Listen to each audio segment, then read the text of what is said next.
Hello everyone, I'm JG and welcome back to Music Forever, where today I'm going to be reviewing the newest album from Imagine Dragons, Origins. This is the fourth studio album from this pop rock group, and when it comes to me and Imagine Dragons, I haven't exactly been quiet in the past about my opinions on this group, most notably just my thought that the group has kind of gone downhill over the course of all the albums they've released.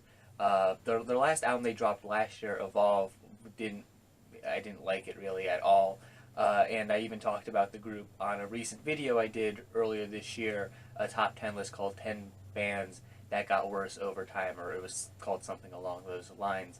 Yeah, where I really went into some more detail about why I feel like this group has kind of gone downhill a bit. Not that I ever thought that they were like the greatest thing ever or anything like that, but I felt like their debut album showed a lot of potential, and for a debut album, that's almost as important as the music itself being pretty good. I thought it was a decent project overall, but more importantly, it showed that the group could make a great album later on in the future. I just feel like the group hasn't quite done that yet. So coming into this album here, I really didn't exactly have high hopes for this thing, and after giving it several listens, it's pretty much what I expected, to be completely honest. Origins is just a pretty uninteresting pop rock album. The shorthand version of this review is that, it's an Imagine Dragons album. It sounds like what the band did on their last album, pretty much. If you like that, if you like Imagine Dragons, you're going to like this album, so it's probably worth checking out, but you've probably already checked it out. If you didn't like that, if you don't like their past material, you're not going to like this one, so don't bother checking it out. Though, I should probably go into a little bit more detail for those of you who are curious and don't just want the shorthand version of whether or not you're going to like this album or not. So pretty much this album just does very little for me overall. It's just a pretty generic, bland, very basic pop rock album that's clearly made to just, get some radio play, I guess.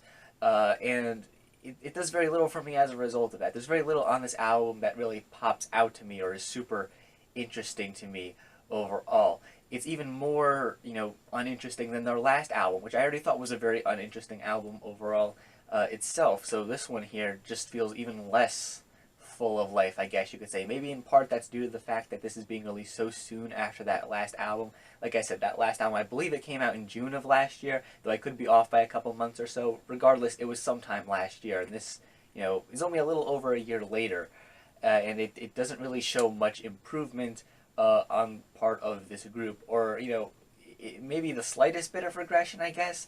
Not to the point where it's really noticeable or anything. It's just kind of like the group has been going downhill, and now they're just kind of flatlining at the bottom, and it's just not interesting at all to hear.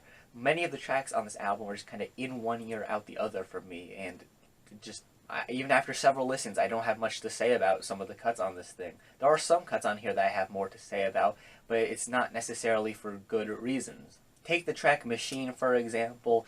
It just has this very awkward feel to it.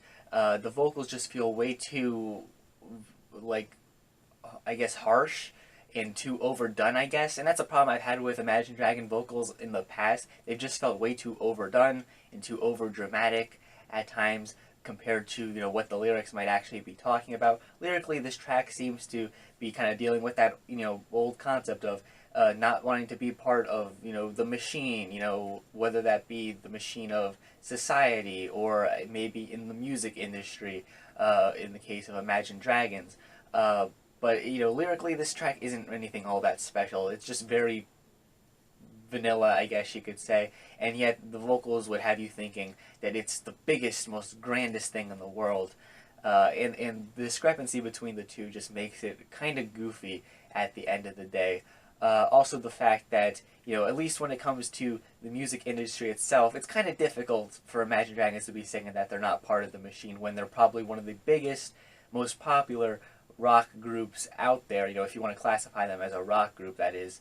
They're probably one of the biggest groups out there right now, constantly getting radio play, having their singles be used everywhere in tons of movies and all that, and we're going to get to that in some more detail later on in this review. And chances are you're going to be hearing this song all over your sport of choice over the next couple years or so. So, all you sports fans out there have something to look forward to, or not, I guess. For once, I guess I'm happy I'm not really all that much of a sports fan, because at least I won't have to hear this song any more than I have to. But yeah, this track just isn't very good overall. Later on, you have a couple of tracks back to back that I find kind of odd in some sense. Let me explain. The first of the tracks is the song Zero, which, as I kind of alluded to earlier, is a part of the soundtrack for the upcoming Wreck-It Ralph movie, and I don't know much about that movie, so I can't really comment on it or anything, but apparently this song is from it. I know lots of people have gotten, on Imagine Dragons' case in the past about having their songs used in films a lot seriously. Go to your local theater, watch a movie, and while you're sitting there in the trailers, try to see how many times you hear an Imagine Dragons song. You'll hear one at least during one trailer. I guarantee you that. I started doing it this past year, and it hasn't failed me yet.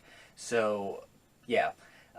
This song itself is, it's just this pretty sugary, pretty poppy track, which I guess kind of makes sense if it's being packaged along with a kid's film or a film aimed at a younger audience. But it doesn't really do much for me overall. It's not a at least compared to some of the worst cuts on this album, it's not as bad as some of them, but it's not a track I'm going to be coming back to by any means. But then immediately after this song, you have the track Bullet in a Gun, which is, there are some moments on this track where the band seems to kind of approach the idea about them being sellouts, which of course is another label thrown at this group fairly often, oftentimes for that film reason I mentioned before, as well as other reasons.